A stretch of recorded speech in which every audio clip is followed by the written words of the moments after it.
Halo bro, Halo, halo bro. halo halo halo. Gimana? Apa kabarnya bro? Baik, baik. Apa kabar? Baik ya.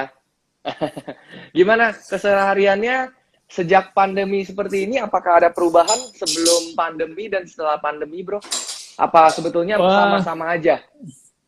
sebenarnya sih gue dan tim gue dari semenjak Mm-mm. 2015 udah remote working. Jadi ini nggak terlalu Heeh. kaget. Tapi memang penyesuaiannya ya apa ya? Tetap butuh tatap muka sih. Jadi, Hmm. tapi kalau gue pribadi penyesuaian paling berat adalah belum liburan lagi. Oh gitu ya.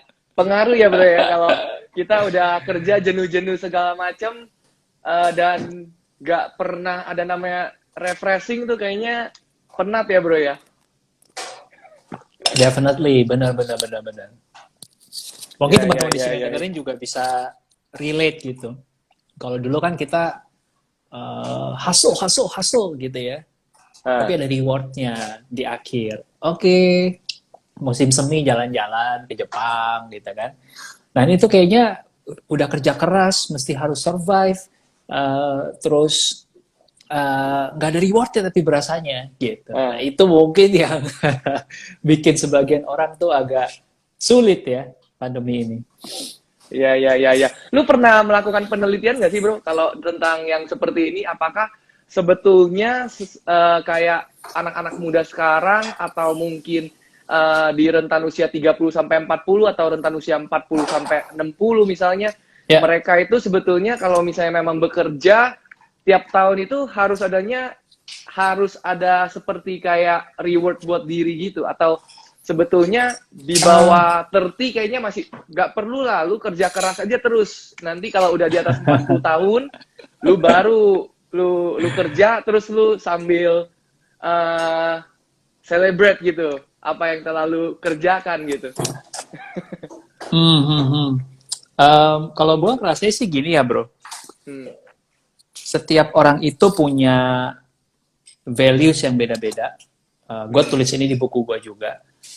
Ada orang yang cara mereward dirinya adalah justru dengan cukup ketemu orang, misalnya dia duduk di Hmm. cafe sama siapa gitu ya, buat dia itu udah cara dia refresh, recharge diri dia.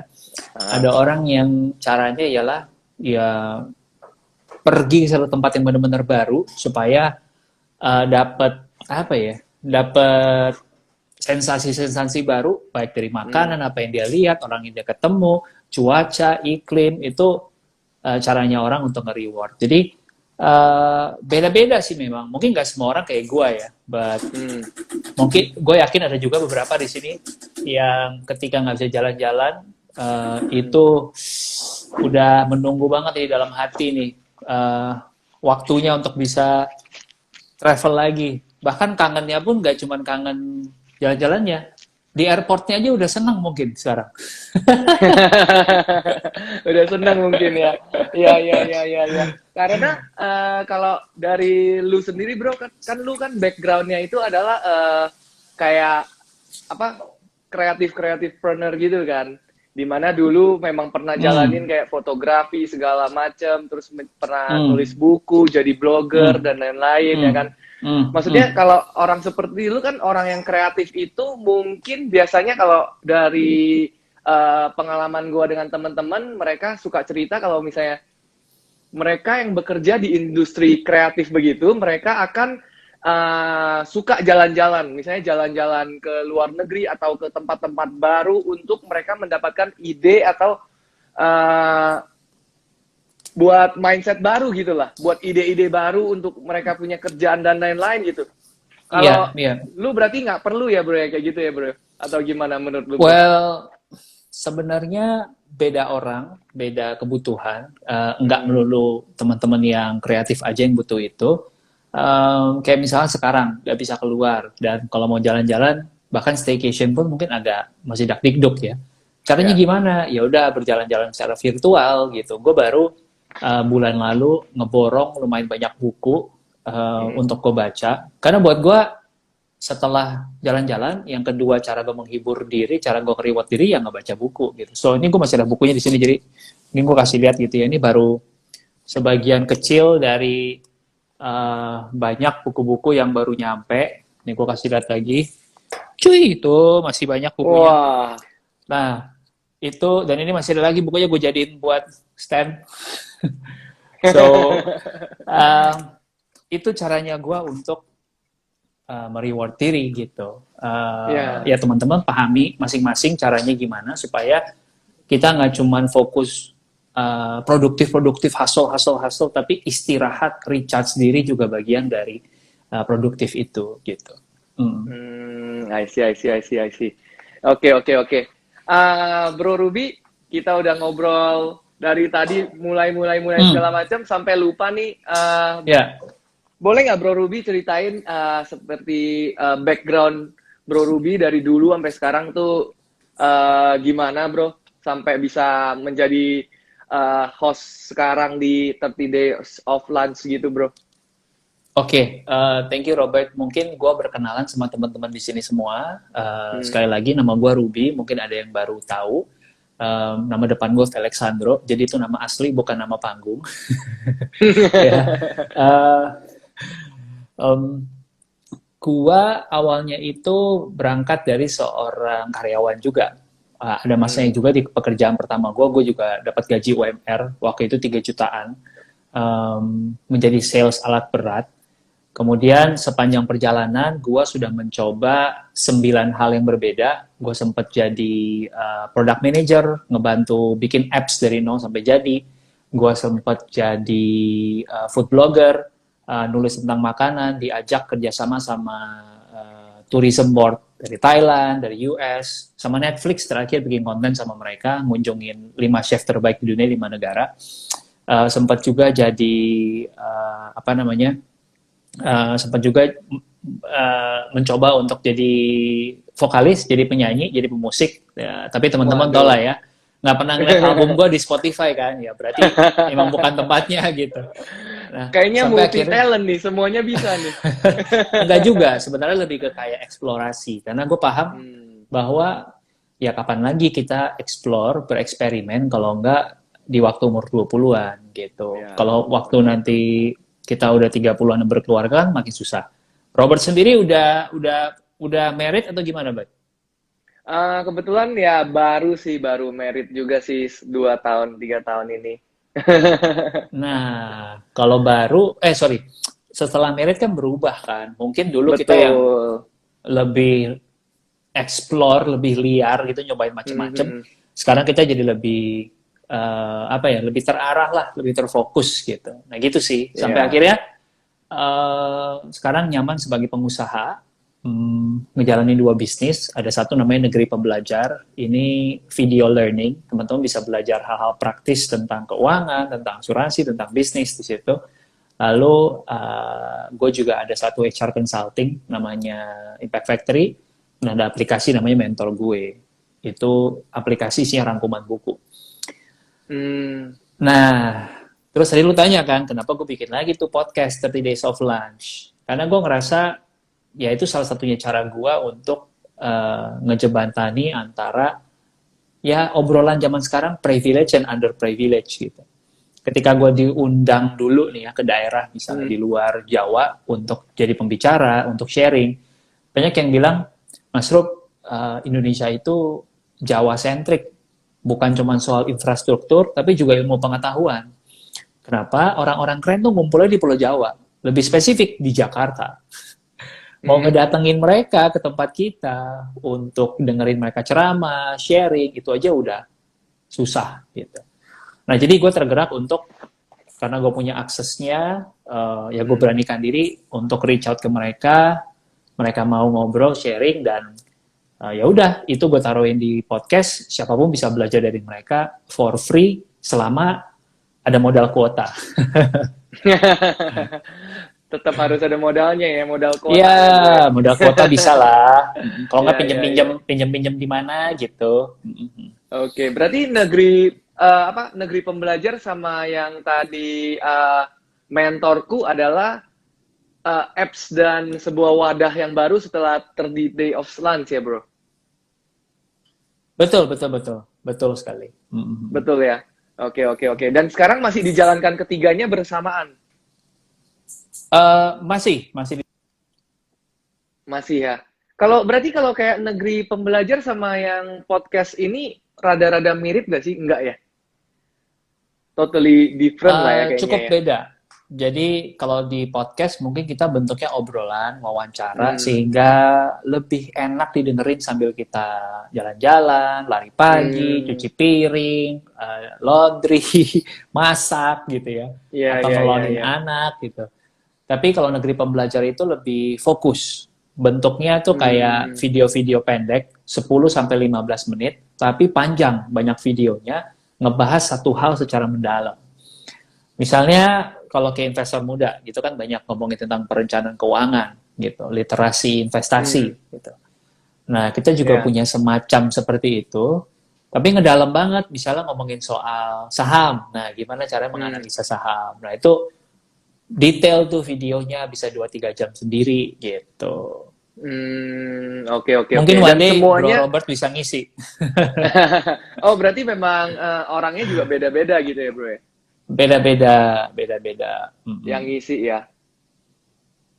Oke, oke, oke, Jadi oke, bayangin oke. aja negeri pembelajar itu kayak webinar, tapi udah direkam dengan video yang kualitas HD dan bisa disimpan, teman-teman bisa belajar kapanpun.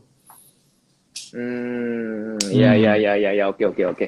Kalau misalnya yang kayak dulu 30 Days of Lunch, kalau nggak salah sempet pernah berhenti ketika episodenya udah 30 ya, Bro ya, kalau nggak salah ya. Iya, betul. Bener ya, Bro ya. Soalnya memang Hmm. kayaknya gue kayak sekitar sebelum pandemi gue juga suka banget tuh dengerin Hmm. dengerin kadang Hmm. lagi ke Hmm. kantor segala macem gue dengerin aja dari Hmm. podcast gitu. Hmm. Hmm. Makan kotanya kan juga Betul. kecil tuh kan, jadi lumayan enak dan fleksibel. Iya, benar-benar benar. Thank you loh udah dengerin podcast kita. Hmm. Dan benar, kita sistemnya tuh kayak kayak nonton film seri, ada seasonnya. Hmm. Namanya kan 30 Days of Lunch. Jadi setiap 30 episode kita istirahat gitu supaya kita Oke, bisa oke. recharge lagi apa namanya mencari hal-hal baru, eksperimen lagi supaya konten kita nggak stagnan gitu. Gitu sih. Nah, sekarang udah Hmm. masuk season 3, artinya season 1 dan season 2 udah selesai. Total ada 72 episode, 2 season. Season Hmm. 3 udah mulai, teman-teman bisa cari di Spotify, 30 Days of Lunch. Oke, oke, oke. Berarti memang setiap season selalu 30-30 ya, kurang lebih ya? Yes, betul. Setiap season selalu 30. Iya, iya, iya, iya, iya, iya, iya, iya.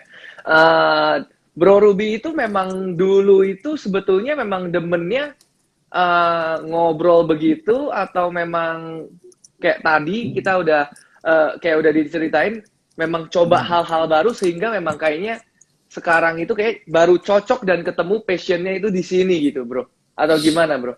Eh, Menurut gua sisi eksperimennya tetap ada dalam Hmm. artian kalau orang kan sekarang rata-rata kalau mencoba sesuatu harus ada duitnya ya. Ya. Kalau nggak ada duitnya tuh kayak ngapain gue kerjain gitu. Nah jadi tapi gue tuh senangnya adalah nggak cuma ngukur dari sisi itu doang. Hmm. Waktu kita mulai 2018 podcast tuh bahkan kalau nanya orang podcast apaan podcast gitu, right? Hmm. Padahal di Amrik podcast itu udah dari 10-12 tahun yang lalu tuh udah dimulai gitu. Nah jadi gue juga senang nyobain hal-hal yang baru yang gue tahu sejalan sama misinya gue.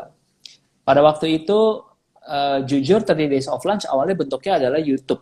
Jadi kita udah ngerekam video, Hmm. uh, udah jadi 3 episode. Terus gue ngerasa waktu gue ngerekam YouTube, konsepnya sama sih ngobrol sama narasumber yang Ya. keren. Tapi kok jadinya gue lebih fokus ke, muka gue jerawatan nggak ya, rambut gue gimana, baju gue bagus nggak ya gitu. Jadi sedikit meleset.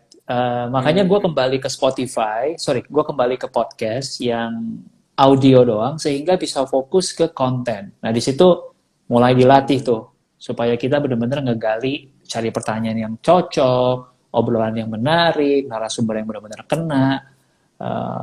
Abis itu baru terbang tuh podcastnya gitu. Karena audiensnya ngerasa cocok kan. Mungkin ada nih pendengar-pendengar podcastnya di sini mau dong dengar nama-namanya muncul. Berarti pas awal 30 Days of Lunch itu bener-bener kayak memang podcast-podcast edukasi yang memang bener-bener maksudnya belum ada saingan-saingannya ya, bener gak sih?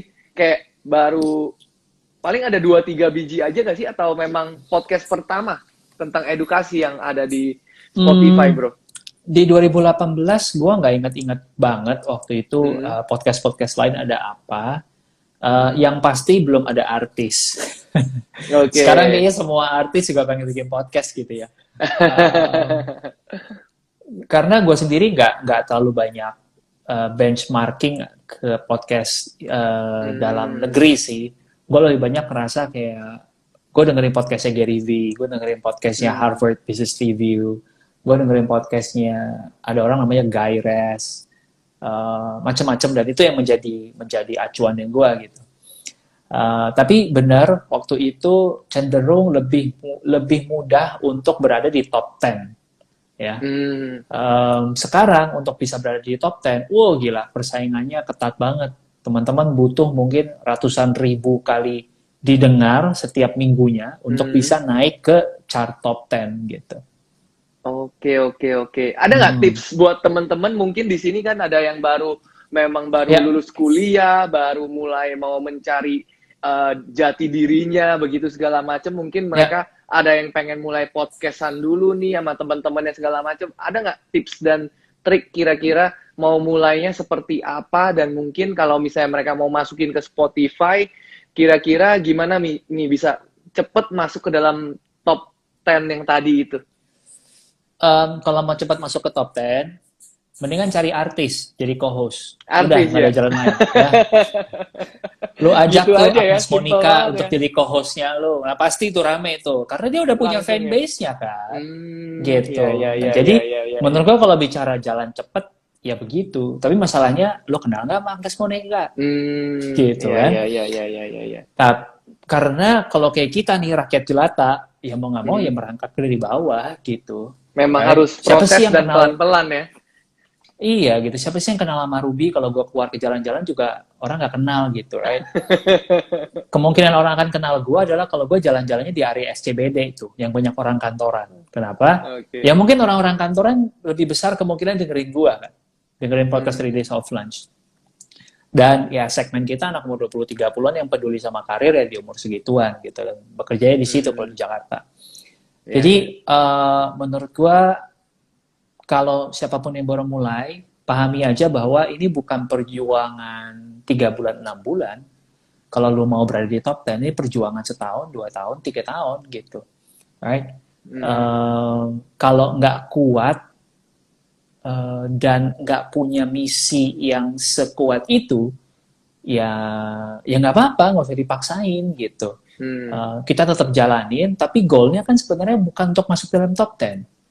Goalnya kita adalah ada nggak orang yang dapat manfaat dari podcast kita gitu. Kalau masih ada orang dapat manfaat dari podcast kita, ya udah jalanin aja gitu. Berada di top 10 itu efek samping dan bukan ukuran satu-satunya kesuksesan kamu kok gitu. Iya. Mantap. Luar biasa nih. Ini kayaknya ada temen ya nih di sini nih. Sorry, gue nggak bisa baca komennya, kayaknya nge-hang nih. Oh, nggak bisa baca komen ya? Nggak bisa baca komen, lu bacain aja. Bro Aryo, halo bro. Oh, ada Bro Aryo. Sekarang katanya kayaknya mau bikin 30 Days of Drink nih. 30 Days of Mabok. Bro, dari perjalanan bro dari awal dulu nih berkarir sampai saat ini, kira-kira ada nggak maksudnya kayak jatuh bangunnya seperti apa? Boleh nggak diceritain ketika seperti masa tersulitnya lah, gitu loh. Masa tersulit, gue rasa untuk semua teman-teman yang pengusaha di sini, pandemi itu masa tersulit sih. Gitu ya. Right? Atau mungkin bisa dibilang masa tersulit kedua setelah masa awal-awal memulai bisnis. Karena waktu kita awal memulai bisnis, rata-rata kita memulai dalam kondisi gelap, Bayangin kita lagi nyetir malam-malam, kondisi gelap, lampu jalannya nggak ada.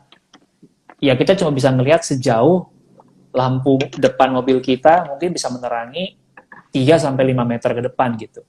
Right? Ya udah kita jalanin aja 3-5 meter ke depan itu perlahan-lahan gitu kan. Nah tapi bedanya sama pandemi adalah itu ibarat kayak nyetir.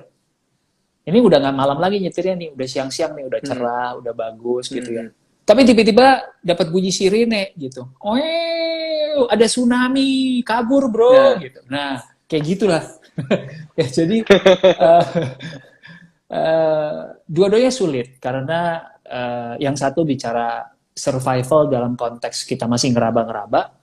Yang kedua, kita bicara skill kita yang udah 3, 4, 5 tahun ngebangun bisnis diuji lagi nih. Gue kasih lo sesuatu yang di luar rencana lo. Lo bisa nggak menyesuaikan? Jadi itu sih menurut gue 2 momen tersulit ya kalau dalam bisnis. Nah pas dulu bro Ruby berani move dari sebuah comfort zone-nya di mana bro Ruby harusnya memang udah ketika berkarir memang udah enak segala macam, ketika jadi blogger mungkin jadi food blogger segala macam udah enak gitu, sampai diundang sana sini untuk nge-review makanan gitu kan, maksudnya kan ya udah lumayan oke gitu lah. Kok masih berani sih, maksudnya explore lagi dan keluar dari zona nyamannya, atau apa memang bro Ruby orangnya memang suka ganti-ganti aja terus, setelah ini ya saya mau ganti lagi memang gitu, atau gimana? Well, gue nggak bisa ceritain game plan-nya gue, karena buat gue yang serunya adalah bikin surprise memang. Ya, jadi on that note gue nggak bisa cerita kayak ke depannya gue mau ngapain. Tapi yang gue bisa kasih tahu adalah manusia itu akan berubah dan cenderung akan selalu berubah. Yang nggak pengen berubah pun di masa pandemi ini mau nggak mau dipaksa berubah, right? Jadi nature-nya kita memang beradaptasi. Gitu. Kalaupun nggak ada pandemi, gue misalnya kenal sama Robert 5 tahun yang lalu, right? 5 tahun yang lalu, lu lagi ngapain? Lagi bikin investor muda bukan? Iya betul. Right? Investor muda mulainya kapan? Iya, 5 tahun lalu, betul. Nah, sebelum investor muda lu ngapain? Iya, bener sih. Masih meraba-raba. Nah, ada hubungannya nggak yang lu kerjain sama finance? Nggak ada sih, bro. Nah, exactly kan. Nah, manusia itu terus berubah dan terus beradaptasi. Gue suka pakai, di dalam buku gue cari lah ya. Gue suka pakai, framework. Orang nyebutnya sih Ikigai, tapi gue tahu ini originally disebutnya sebagai purpose diagram. Nah, tapi gue nggak mau ngeributin itulah. Simpelnya gini teman-teman. Ini kalau gue gambarin ya, ini gue ambil dari buku gue. Ikigai itu ya? Ikigai. Nah, mungkin teman-teman kalau di layar mungkin kebalik. Gue izin muter kamera gue aja ya. Ya, siap. Sip. Nah, teman-teman bisa lihat di sini gitu. Ada 4 lingkaran kan. Lingkaran pertama adalah apa yang lu suka, what you love. Lalu yang namanya what you are good at, apa yang lu jago. Lalu ada what the world needs, apa yang dunia butuhkan. Lalu yang terakhir ada what you can be paid for, atau apa yang dunia bersedia bayar. Right? Nangkap ya teman-teman ya. Jadi 4 lingkaran ini ya. Sekarang balik ke gua nih. Nah, yang gue maksud dengan adaptasi adalah kan tadi ada 4 komponen. Apa yang kita jago, apa yang kita suka, apa yang dunia butuhkan, dan apa yang dunia bersedia bayar. Seringkali, kita sebagai manusia, kejagoan kita bertumbuh. Kan? Nggak mungkin dong 5 tahun yang lalu Robert sama 5 tahun yang sekarang, Robert skill-nya itu aja. Ya nggak? Nah, skill kita bertambah, pengetahuan kita bertambah, ilmu kita bertambah, network kita bertambah. Gitu. Nah, sehingga itu akan kita cocokkan lagi sama irisan yang lain nih. Irisan yang lainnya misalnya apa yang dunia butuhkan. Ya, sekarang lo ngelihat, weh dunia lagi butuh ini nih. Anak-anak umur 20-an, 30-an, millennials dan Gen Z, ini rata-rata mereka masih banyak yang belum melek investasi. Nah, lo gabungkan kan skillnya lo sebagai orang yang udah melek duluan, paham, untuk ngajarin orang-orang yang belum. Nah, lo mengkawinkan antara apa yang lo jago dan apa yang dunia butuhkan. Gitu. Nah, 5 tahun dari sekarang nih, Bert, mungkin kita akan ketemu lagi, ngulik lagi obrolan ini. Mungkin dunia udah nggak butuh-butuh banget Iya, benar. literasi keuangan. Kenapa? Bisa jadi 5 tahun dari sekarang karena investor muda bagus banget, 90% dari penduduk Indonesia udah literal, udah paham. Right? Ya, amin. Iya kan? Ya. Nah, kalau kayak gitu, lo menyesuaikannya gimana? Ya, berubah lagi dong. Apa yang dia butuhkan sekarang? Kalau semua udah paham, nah, apa yang mereka butuhkan nanti? Nah, mungkin berubah lagi. Nah, jadi menurut gua, in my case, gua nggak lagi apa ya? Orang sering ngeliatnya, lu kan keluar atau kabur dari dunia F&B atau dari dunia food blogger. Enggak sih. Gue cuma ngerasa gue berkembang aja sebagai manusia gitu. Gue ngerasa keahlian gue berkembang, skill gue berkembang, kecintaan gue, what I love berkembang. Lalu pas ketemu dengan apa yang dunia butuhkan yang baru nih. Nah jadinya gue kerjakan dua-duanya, tapi dalam konteks yang berbeda. Nah, sorry jadi panjang ya. Kecintaan gue sama makanan, sama konten, masih gue kerjakan. Masih ada digital agency yang bantuin klien-klien F&B. Tapi di saat bersamaan, gue juga mulai bisnis-bisnis baru kan, yang lebih sejalan sama apa yang gue share sekarang di sosmed gue, which is ngomongin tentang gimana ngebantuin orang untuk bisa upgrade diri mereka. Bahkan buku gue yang terakhir, yang ini juga isinya basically ngebantuin orang-orang untuk menemukan, ya tadi, jawaban terhadap kegalauan-kegalauan hidup mereka kan. Itu sih. Jadi gue ngerasa itu adalah growth-nya seorang Ruby instead of Ruby yang suka berubah-ubah. Kalau dicari gambar besarnya, masih ada connecting dots-nya. Intinya itu. Oke. Tapi sebetulnya Bro Ruby itu sendiri sebetulnya pengennya dikenal sebagai apa sih, Bro? Gue maunya gue tuh dikenal sebagai ini gitu loh. Lo orang ingetnya gue ini aja sampai ayat menjemput gue gitu. Ada nggak? Nah itu nanti waktu gue nulis biografi gue di umur 55 tahun baru gue kasih tahu. Gue mau diingat sebagai apa? Iya. Sekarang belum tahu. Jangan dulu. Jangan dulu ya, belum dulu ya. Belum selesai nih puzzle-nya, belum selesai gue bikin. Ya. Ya. Tapi kelihatannya Bro Ruby itu setiap kali menjalankan apapun itu, segala jenis usahanya, segala jenis iniannya itu memang maksimum gitu ya, maksimal ya. Sampai memang do the best terus lah. Bener gak sih? Nah, this is a very good question. Belum pernah ada yang nanyain ini, makanya menarik buat gue. Bagus nih buat kuliknya. Jadi gini teman-teman, mungkin banyak yang ngerasa kayak, oh Ruby mencobain 9 hal yang berbeda. Kesannya kayak, nih anak mah kerjanya coba-coba doang gitu, tapi nggak ada hasilnya.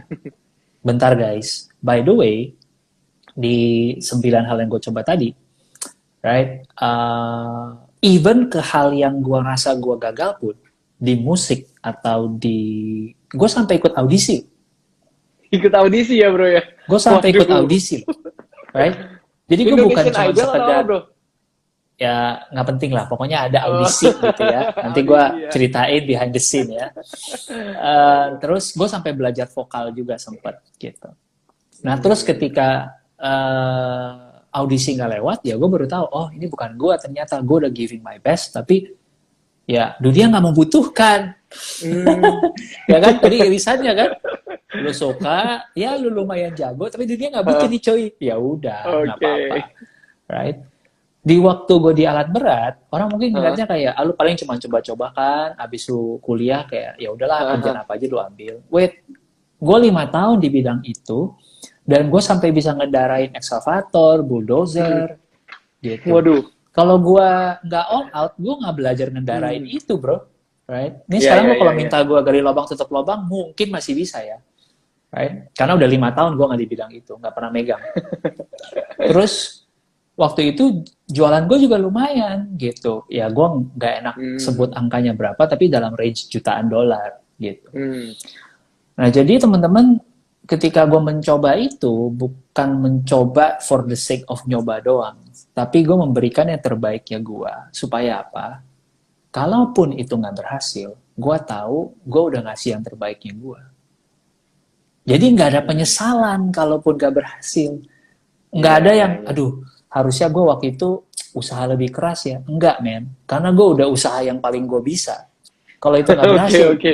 berarti itu sesuatu faktor yang di luar kemampuan gue gitu. Antara Oke, oke. timingnya nggak pas, atau emang nggak jodoh, atau emang nggak beruntung, atau apa. Tapi gue udah give my best. So, yeah, thank you for noticing that. I think it's a very good point yang kita semua perlu pelajari sih. Mencoba bukan berarti sekedar coba-coba. Iya. Mantap. Quote baru nih ya, quote baru ya. Tolong dijadiin kaos besok. Dijadiin kaos ya. Wah. Bro, dari sepanjang bro menjalankan podcast itu kan banyak menemukan kayak banyak ketemu dengan orang-orang baru segala macem. Berarti di Ya. sana juga bro banyak belajar hal-hal baru ya? Bener gak sih? Hmm.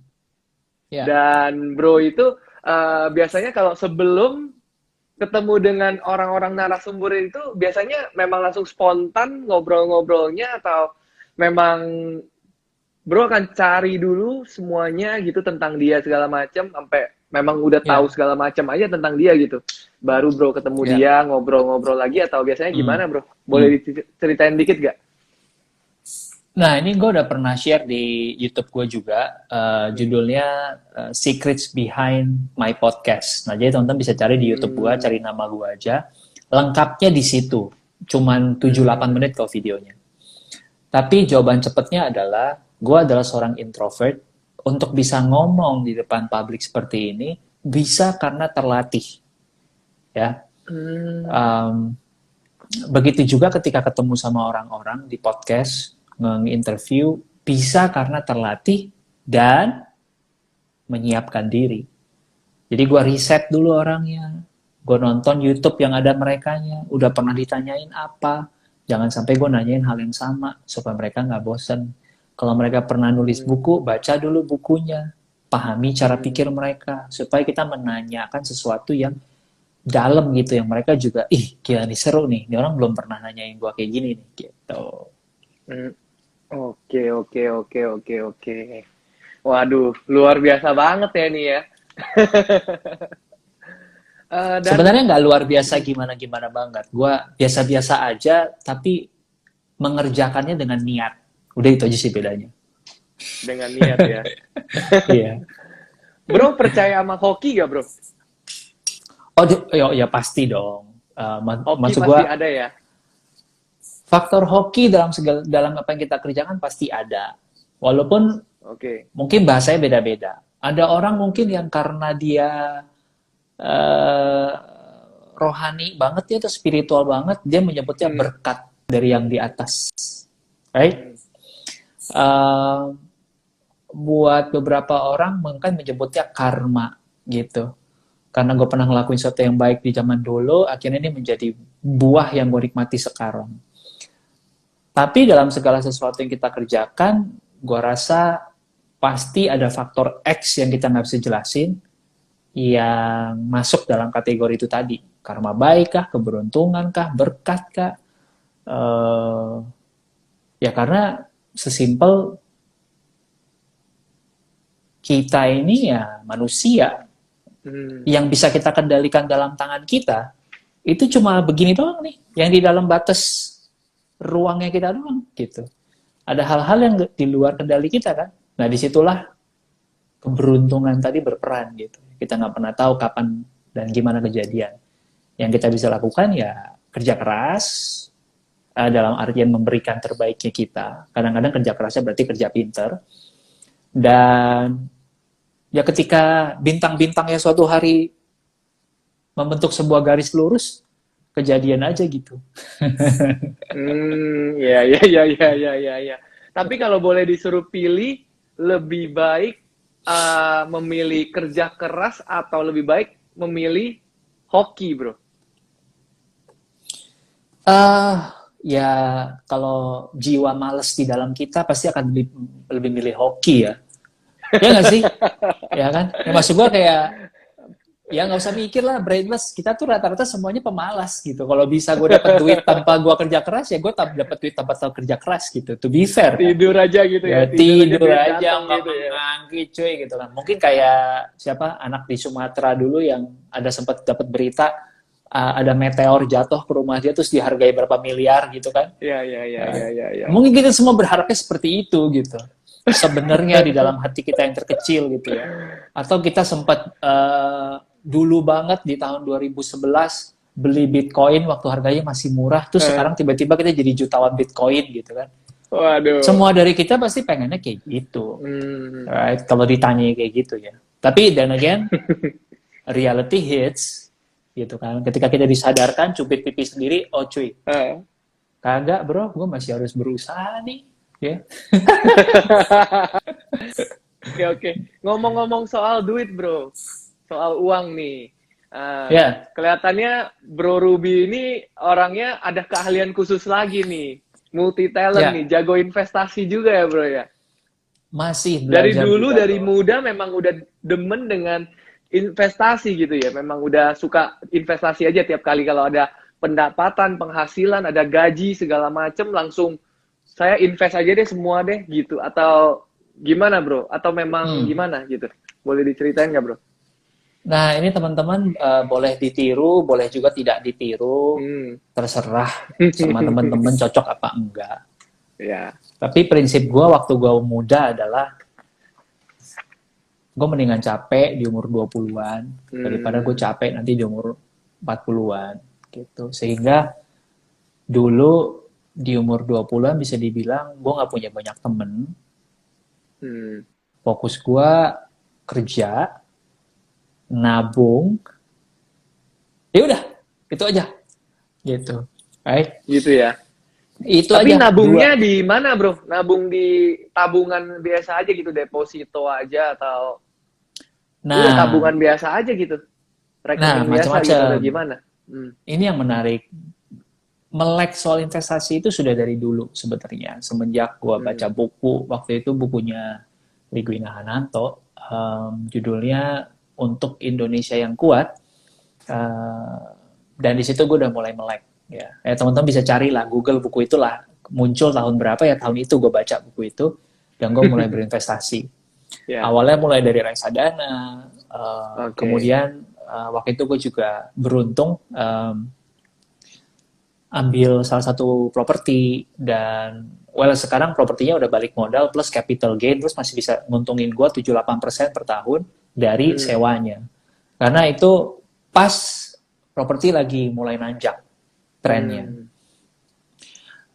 Mungkin di umur 20-an itu sih. Baru sesudahnya baru mulai mikir invest ke yang lain-lain gitu kayak obligasi, saham gitu. Itu baru mungkin 4-5 tahun terakhir lah.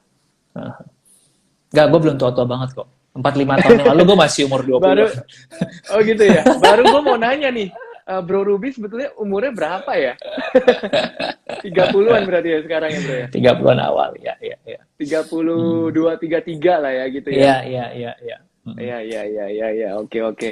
Dan berarti dulu mulai kerjanya abis kuliah langsung kerja gitu ya? Uh, Anaknya tuh ambisius banget, ambisius dalam artian gue berangkat dari keluarga yang struggling secara Hmm. keuangan. We are not the richest, Hmm. we are just mediocre, middle income family gitu ya. Gue masih ingat gue masa kecil gue itu gue sama bokap, sama nyokap, kakak adek berlima naik satu motor RX King untuk pergi ke mall. Waduh, muat ya bro ya, muat ya. Ya, Oke, oke. um, terus karena di tengah jalan ketiduran, pergi pakai sendal, pulang sampai rumah sendalnya udah copot di jalan. Jadi fun fact gitu ya. Nah, gue jadi lupa pertanyaannya apa tadi Robert? Eh, iya, maksudnya dulu pas kuliah selesai segala macam langsung mulai kerja atau Oh ya, ya. gimana gitu ya? Nah, jadi karena gue berangkat dari background seperti itu, gue pengen Hmm. buru-buru selesaiin sekolah gue, buru-buru selesai kuliah Ya. gue. Akhirnya gue SMA 2 tahun, Hmm. ambil program akselerasi. Kuliah gue 3,5 tahun. Hmm. Supaya apa? Gue bisa buru-buru cari duit, bro. Ya, ya, ya, ya, ya, ya. Gitu. Jadi gue Tapi pas lulus kuliah kuliah tuh umur juga 20. umur 20 ya? Pas kuliah tapi sambil kerja juga? Oh Sambil iya dong, explore juga? pasti. Hmm. Pasti. Makanya dulu waktu gue kuliah nggak banyak temen. Ya jarang hangout lah. Karena Ya, pulang ya, ya, ya. kuliah kerja, pulang kuliah kerja gitu. Hmm. Oke, oke, oke, oke. Itu udah langsung udah kerja di eh, apa perusahaan alat berat itu belum ya? Apa ada yang lain lagi gitu? Lulus kuliah baru gue mulai kerja di perusahaan, jadi sales itu. Waktu gue masih Hmm. kuliah, gue kerjaan sampingannya waktu itu adalah jadi tutor, ngajar. Oke, oke. Ya, Ya, ya ya, ya, sama ya, ya. sama inilah pada masanya setiap generasi itu pasti ada MLM-nya kan. Nah, gue yakin kita semua setiap generasi pasti pernah ngerasain itu. Ya. MLM selalu ada ya. Iya, selalu ada di setiap generasi. Ya sekarang mungkin Iya, iya, bentuknya iya, iya. madu, bentuknya alat minuman kesehatan. Pada masanya kita tuh ada tuh bentuknya tapi Iya, iya, lain iya. gitu ya. Vitamin-vitamin ya dulu ya. Ya gitu. Hmm. Iya, iya. Berarti memang dari dulu pas muda memang jiwanya udah jiwa pengajar ya, jiwa yang pemberi edukasi, memberikan dampak-dampak positif gitu ya. Nah, itu mungkin kebentuk secara tidak langsung. Hmm. Artinya gini, setelah gua bikin podcast, setelah gua bikin account kedua gua ini, Alexandro, gue juga baru nyadar sih. Oh iya ya, bokap gua dulu guru ya. Hmm. Oh nyokap gua juga dulu guru ya. Mungkin gara-gara itu turun ke gua, gitu. Oke. Iya, iya, iya, iya. Berarti memang betul ya, kayak quote-quote yang selalu ada biasa buah jatuh nggak akan jauh dari pohonnya ya. Nah, bener. Mm-mm. Iya, iya, iya, iya, iya, iya. Bro, ngomong-ngomong kita balik lagi ke yang tadi, ngomong-ngomong soal Ya, investasi, boleh nggak kalau misalnya diceritain kalau biasanya proporsi dari nilai investasi yang biasa Bro Ruby lakukan itu seperti apa, Bro? Dari penghasilan yang ada, biasanya berapa persen dialokasikan ke investasi, berapa persen kemana gitu, dan instrumen investasinya apa aja nih, Bro? Untuk saat ini ya. Kalau dulu kan mungkin oke. masih coba-coba, saya mulai dari iya reksadana doang segala macam, dan Ya, sekarang kan tapi udah mungkin knowledge-nya udah lebih beda, udah tahu semuanya, udah tahu saham, udah tahu obligasi, udah tahu reksadana segala ya, macam, udah ada properti juga. Nah, itu ya. kira-kira bagi-baginya seperti apa nih untuk saat ini nih? Oke. Mungkin simpelnya gini sih teman-teman. Gue dari umur 20-an sudah terbiasa untuk punya saving power yang besar. Hmm. Waktu gue dulu penghasilan 45 jutaan, gue bisa nyimpen setengahnya. Hmm. Right? Um, dan kalau dulu gue pernah punya kemampuan menabung 50% di saat penghasilan gue segitu, sekarang ketika penghasilannya berkali-kali lipat, ya gue harusnya bisa jauh lebih banyak. Right? Ya. Karena menurut gue itu mempercepat gue untuk tadi, supaya umur 30-an, 40-an gue nggak terlalu capek lagi, karena gue tahu batasnya gue kan. Ya. Jadi bisa dibilang 80-90% income tuh sekarang buat invest, buat masa depan. Berarti Gitu. proporsinya 80 sampai 90% dari income ya, Iya. Mm-mm. Ya, diinvestasikan ya. iya betul. Jadi income setelah dipotong, misalnya gue ada kebutuhan cicilan gitu ya, sisanya itu Hmm. benar-benar buat apa? Buat ditabung gitu. Dan itu rata-rata rate-nya antara 80 sampai 90%.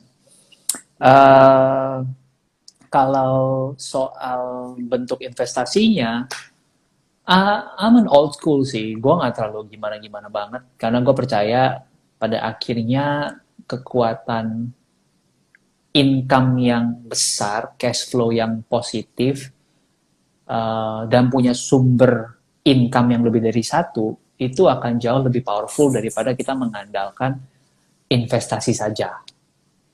Gitu. Kasarnya gini deh guys, kita mungkin sering mengagung-agungkan Warren Buffett gitu. Wah gila nih investor nilai terbaik di dunia. Guys, dia pertama kali beli saham, ini kalau saya nggak salah, ini umur 11 atau 14 tahun. Ya, anggaplah 14 tahun. Tapi yang gue ingat adalah, dari pertama kali dia beli saham, sampai itu multiplikasi jadi $100.000, which is sekitar 1 eman, itu butuh 12 tahun. Ya, dari pertama dia invest. Lalu, dari semenjak dia punya $100.000 itu, untuk akhirnya menjadi $1 juta, itu butuh tambahan 5 tahun. Right? Jadi artinya apa? Dari dia benar-benar pertama kali invest yang nilainya masih receh, sampai $1 juta, dia itu butuh belajar berproses 15 tahun lebih. Dan itu dia full time loh guys. Right? Nah, pertanyaannya adalah, kita sekarang dimabukkan sama sosial media yang dengan cepatnya orang, nge-screenshot, gue dapat berapa puluh persen, berapa persen. Sehingga kita ngerasa, gue belajar sebulan 2 bulan aja harus bisa dapat segitu. Nah, padahal sebenarnya it's a lifetime proses yang perlu kita dalamin terus setiap saat. Dan gue merasa dengan kondisi seperti itu, lebih cepat gue naikin income gue daripada gue mengandalkan investasi yang gue mesti belajar dari nol lagi, bro. Right? Yeah. Bukan berarti gue nggak invest, tapi gue jadikan itu secondary-nya gue. Kenapa? Karena gue tahu gue nggak bisa naruh 40 jam setiap minggu belajar analisa saham, gitu, atau belajar tentang keuangan. Nah, jadi proporsi gue simpel aja. Saham sebagai bentuk investasi tetap punya porsi yang paling kecil dalam portfolio gue. Kenapa? Karena gue tahu volatility-nya. Tapi waktu lagi market crash kemarin, masuknya banyak karena momentum. Right? Tapi sekarang misalnya udah kondisi mulai ini lagi, kita udah mulai take out gitu, pindahin lagi ke instrumen yang lain. Jadi bisa dibilang porsi yang lumayan besar tetap ada di yang aman-aman. Misalnya kayak obligasi, RDPU, gitu, reksadana pasar uang, properti somehow buat gue ada sedikit keberuntungan di sana. Jadi gue masih menghasilkan di situ. Terus apalagi ya? Invest ke diri sendiri, belajar, nambahin skill, nambahin network. Ada alasan kenapa gue juga bikin begitu banyak media kan, karena menurut gue itu juga salah satu cara gue untuk memperbesar influence gitu. Itu juga menurut gue investasi jangka panjang banget sih, gitu. Iya. Berarti Bro Ruby memang suka juga ya namanya investasi dari leher ke atas gitu ya? Betul, investasi leher ke atas, isi otak, sama punya skincare yang bagus, sama benerin alis nih guys. Penting loh. Benerin alis. Ini untuk cita rasa sukses. Oke. Biar pede ya. Biar pede ya. Bener. Gua sempat nyobain pakai eyeliner buat gigi nih, right? Percaya nggak percaya ya? Setelah gigi lu rata, lu jadi lebih happy loh. Karena lu jadi lebih pede ketawa. Lebih pede senyum. Dulu senyum tuh nggak pede karena kelihatan gigi kan, jadi berantakan. Jadi life jadi happy. Jadi benar nih guys, investasi leher ke atas itu bukan cuma soal ngisi otak, tapi juga kepedean. Bukan penampilan, kepedean. Apapun yang bisa menambah kepedean lu, menurut gue itu investasi jangka panjang. Menarik, mantap. Bro Ruby, apa ada tips untuk teman-teman nih sebelum kita mengakhiri ngobrol-ngobrol kita yang seru ini dari tadi? Dan mungkin ada nggak stock pick saham nih, kira-kira kan Bro Ruby udah investasi di pasar modal nih. Ada nggak nih stock pick-nya nih? Pasti banyak yang nungguin nih di sini nih. Waduh, kalau bicara stock pick, semoga besok nggak keluar jadi Rubymologi ya. Enggak, ini Eh, kan disclaimer on, disclaimer on. Jadi teman-teman Saham lakukan favorit aja gitu kan. analisa teman-teman masing-masing. Kalau ngerasa Hmm. memang sesuai, ya monggo. Jadi ini gue disclaimernya adalah gue sudah mencicil saham ini dari semenjak bulan kemarin-kemarin ya Hmm. 2020. Beberapa saham yang menurut gue waktu itu undervalue adalah saham-saham perbankan Hmm. gitu. Oke. Ya siapa sih yang nggak ngiler ngelihat BBCA dari 33.000 jadi 20 ribuan Hmm. gitu. Ya nggak? Iya, Ya iya, kan? betul, betul. Itu apalagi kita yang semua orang Jakarta rata-rata punya lah akun BCA gitu kan. Hmm. Terus yang juga saya rasa undervalue banget masih di perbankan BBNI. Hmm. Tapi mungkin abis itu kita lompat ya, lompat industri biar nggak semuanya banking teman-teman bosen ya. Apalagi mungkin satu lagi kali ya, tiga seru. Ya, boleh, boleh. Saya ngerasa juga masih ada potensi yang besar di ini saya nggak akan sebut kode lengkapnya, tapi saya menyadari bahwa perusahaan ini eh, secara valuasi bagus, ya. Hmm. Tipsnya, bocoran saya cuma bilang gini aja. Baru-baru ini Pak LKH Hmm. masuk memegang Hmm. lebih dari 5%. Nah, udah itu aja. Gitu aja ya. Jadi tetap harus dicari sendiri ya oleh Cari teman-teman ya di sendiri. sini ya. Kalau Google Oke, beritanya oke. pasti ketemu, tapi ya itu gue udah Ya. pegang dari lama gitu. Ya, ya, ya, ya, ya. Wah, menarik, menarik, menarik. Ini ngobrol panjang lebar sama host yang terkenal banget nih. Saya pun jadi Enggak lah. agak grogi-grogi gimana gitu loh dari tadi ya kan. Kayaknya Thank skillnya you loh jauh Robert, banget gitu loh. udah Iya, diajak ke sini.